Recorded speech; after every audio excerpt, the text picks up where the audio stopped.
working. That's good. But we still don't have a headlight and the tail light's just a cover. The Baja Designs Dual Sport Kit with LED headlight. Look at this thing, dude. This is a lot more than just a headlight. As you can see, there's all kinds of stuff on the back here. We got a key ignition, we got all kinds of wires, a horn, there's a little battery back here, tail light.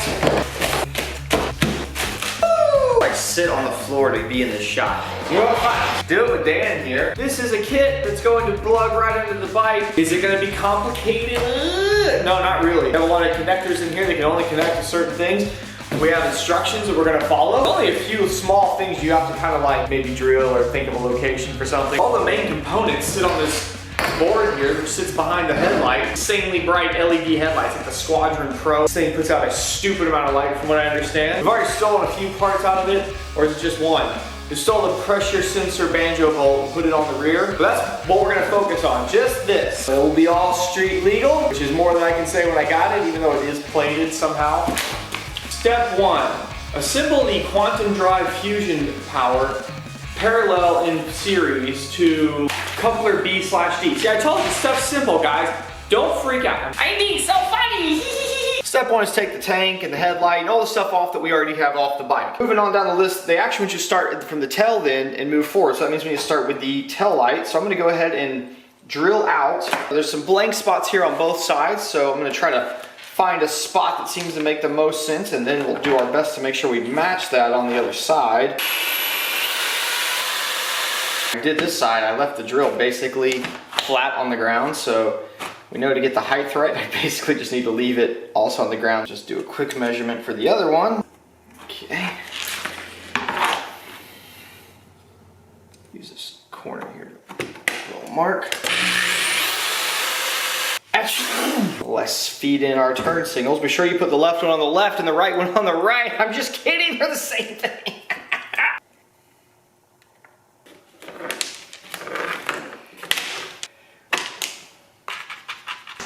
I always like to put a little bit of heat shrink wrap around the end of these connectors. See, there's always a little bit of exposed wires here. Probably is overkill, but whatever.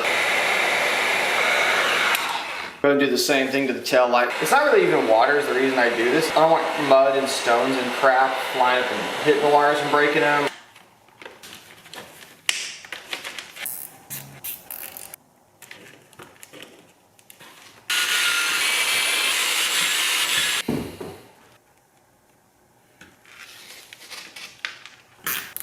Now we might have to cut these off later when we actually go to mount this thing on the bike. They give you some hardware to mount your plate. Also give you one of these, which is nice, but fortunately they are illegal in Texas. And you know, we're all about legality, but they do give you this, which I think is pretty cool. This is just a piece of plastic that would go against the plate. And for me, that's actually great because I want to mount it sideways and your plate tends to flap around and you do that. And I've actually sheared numerous plates in half because of this. I'm gonna use this as like my little template though right now. I'm doing a lot of this now because I know once this is up on the bike, it's hard to deal with, but it's just a little easier now.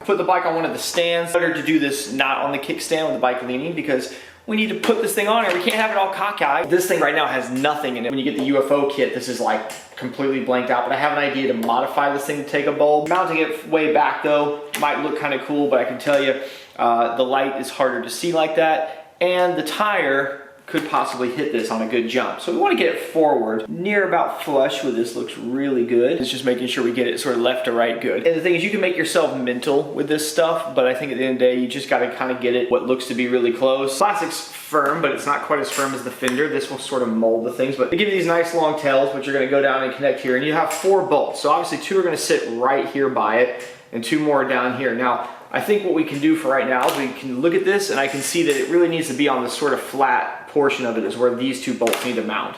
And knowing that, I think what I can do is go over to the bench, line these up, use my measuring stuff like I did before, and gently put 2 holes in, evenly spaced here, drill them out to match, and then we can come back up here, kind of line this up, and then add those holes into the fender, carefully. I was starting to make a little template to something I could line up and square up on here and lock in place, and I just found this old license plate. I think this will work. I'll mark the center of these.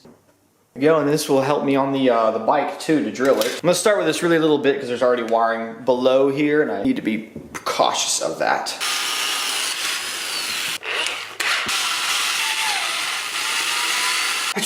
Look, using my calculations here. No worries. And then I can take my license plate here, stick that over it, and if I've done it right, yeah, that's there. Make sure we're pretty even left to right. Half, finger and a half. I'm not talking about your sister here. You could spend like all day trying to make sure this is 100%, and like I said, you'll make yourself mental. At some point, you gotta go, yeah, I think I've got it, drill it, and just be done with it. I mean, honestly, if I stand back and look at this whole fender, it looks like it's slightly tweaking to one direction already anyway.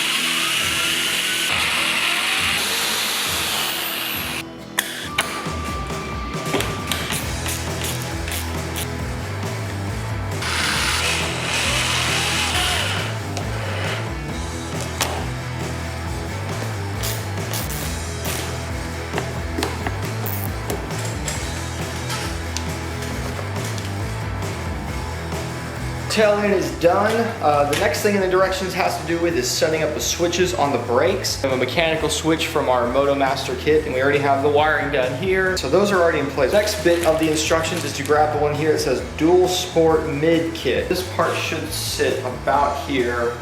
We may end up pulling up more of it later. Once it's now follow the stock wiring harness. This is why I haven't zip tied any of this yet, because I knew we were gonna be adding this guy wired up. Wiring harness, dual sport kit rear harness. Woo! That's the 6-pin connector from the rear wiring harness to its corresponding mate from the middle wiring harness. 3-pin plastic connector from the rear harness to its corresponding mate from the tail light. Being the mechanic, you know, it's like a good bit of it's just reading a direction. Green and black wire to the right turn signal. It wants me to route this one down to this brake switch, which looks like there's like a perfect amount of room for that, which is nice. It'd be like the most legit Supermoto I've ever had.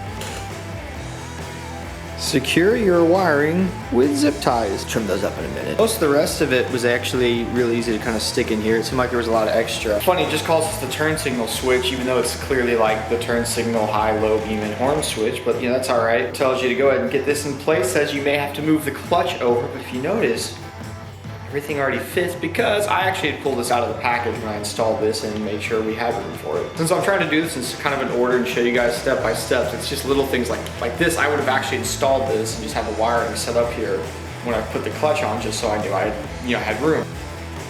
If for whatever reason, when we do get it completely tightened on here, if it still wants to rotate a little bit, an easy trick to do is to pull it back off and put a single layer of electrical tape around, put it back on and try it from there. And just do one at a time. In fact, sometimes you might only have to put a half piece of electrical tape. Great thing is the electrical tape is like the perfect size for this. Run our wire down and we can't interfere with this guy. What is this thing called? I forgot already. A manual decompression lever, I knew that. Oh yeah, it's not a problem. It's a little funny looking right there. And all cleaned up with a few zip ties, it's not so bad. Yeah. Next up, they want you to install your keyed ignition. Mine was already on the headlight. I just disconnected it and brought it over here. I think I'm gonna use this guy right here. This is a threaded hole that held something on the stock one. I think that weird little factory speedometer. So I've got me a bolt with some Loctite and a washer. There we go. The next things on the instructions I'm seeing all have to do with wiring on the actual headlights. So strap the lower ones up for right now, kind of hang the thing forward so I can still access the wiring. It's in the directions a few pages later that you actually mount this thing. But like I said, I'm just gonna go ahead and stick it half up on there because they're asking for me to connect things that are already pre-wired into the back of this. So it's just simpler to go ahead and have this sitting over in place. It shouldn't affect anything. So yeah, there we go. Like I got like a hinge door on here now. All right, now it's telling me to hook the kill switch back up. So this way, the kill switch and the key will kill the ignition, which is good because it means you want to be able to pull your key out, and it's like basically having the kill switch button permanently pressed down. There's a handful of instructions on here just telling us to connect all these different connectors to where they go. I could read that to you, but it's pretty straightforward on this part. I got this one green connection up here, and this is like extra AC power off of the stator for the other sides. I'm gonna put a little bit of electrical tape around this and just kind of tape it over just so it doesn't make contact with anything up in here. One of the final things we're going to plug in is this white and yellow wire to our white and green wire. This is what's going to give us our power. What I will do is try to tuck the rest of these wires into the little loom down here. The most important thing when doing professional wiring is just to hide all your wiring really well, then no one will know. Kind of joking. Definitely a lot of wires to secure. I'm going to turn the bars in this direction because this puts the most tension on this. We're going to clean up this wiring.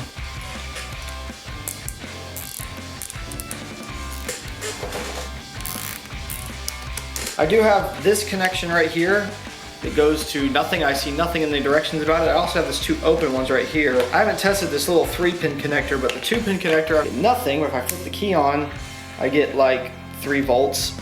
Also, I noticed if I put the key on, well, I'm not getting any headlight, but I'm getting the faintest, oh, that was the horn making a chirp, the faintest bit of power, and now there's no power hardly coming off this thing.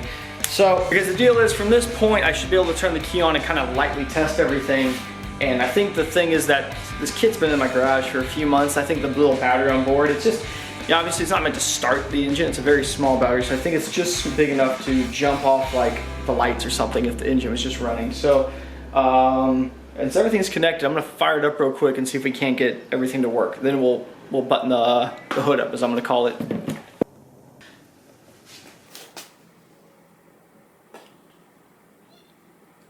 Done this correctly, you should see some serious shit.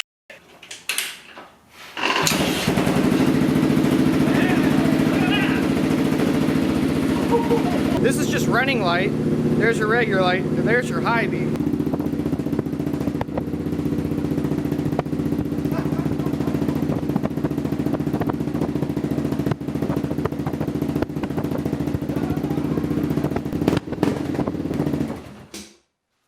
Oh yeah, I forgot.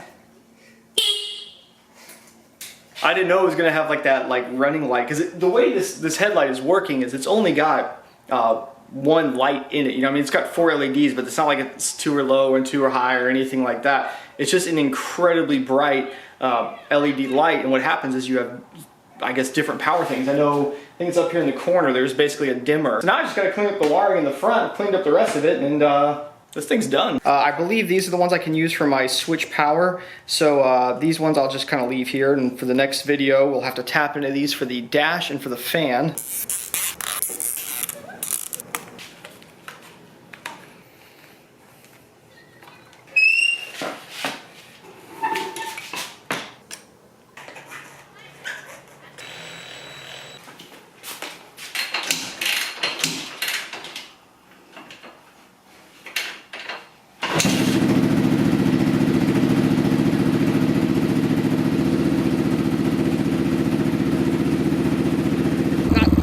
Necessarily too impressive. That's because it's just the park light.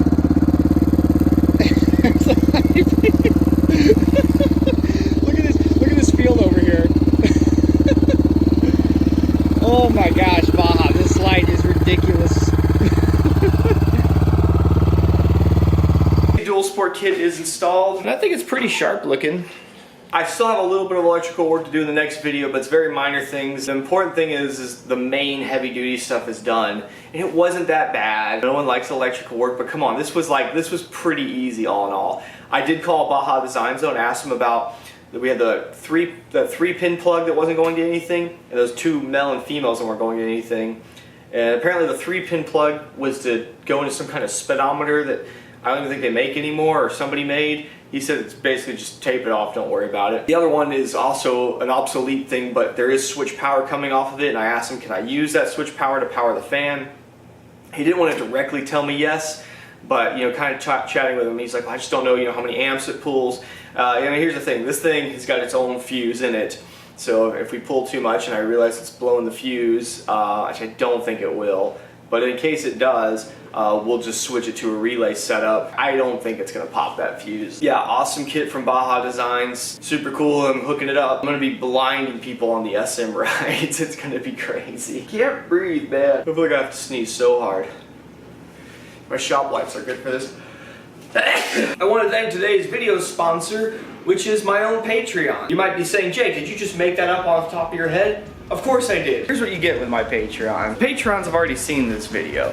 Sometimes it's a day ahead, sometimes it's several days ahead. Shoot, one recently was a whole week ahead. On top of that, they're getting longer footage. Again, the last video, for example, was about 5 minutes longer on Patreon. It's also completely ad-free, whether that's monetization or me plugging something like I'm doing right now. And there's just good general chit chat, and we all conversate with each other. I'm pretty accessible on there. Discord server's fun. Definitely do a lot more real-time updates on what's happening with this bike and other things I'm working on right on there. And you can join it all for just $1 a month. You basically pledge $1 and you set a $1 cap if that's what you'd like to do. Some people do more, that's nice. If you'd like extra content, if you'd like early access, if you'd like to just chat with me sometime, no pressure, but if you do want to sign up, the link is below. Check out the Patreon. I know this project has taken a lot longer than it was supposed to. A lot of that had to do with my own life situations, not necessarily the work, although we have done a ton of work on here. I know some people give me a hard time lately saying, oh, it's taking you a million videos to do this build. But I feel like if you go back and look through them, we do a lot, considering where this bike was to where it is now. Things are taking a minute, but here's something you should know. Next video, which I'm gonna, like I said, start filming right now, consecutively, it's gonna be, should be it. It should be the last video. I've got everything here I need to finish it. Got all the parts. There's still a good little bit of small things to button up on it, but should be done. I'm sure there's things I'm gonna have to tweak and play with, but then it'll be like a reveal video, and then it'll be hooligan stuff, and then probably another project after that. I'm keeping this one. I know there's a lot of questions. People say, are you just gonna get rid of this thing when you're done? No, not this. This one's staying in the garage. I'm gonna go dump this SD card and get right back to work. You will see me wearing this shirt in the beginning of the next video. Sure, go check it out. Big Red Pig merch. Description down below. This video is so good, I'm giving it 5 out of 5. Baja Design dual sport stickers. Badass.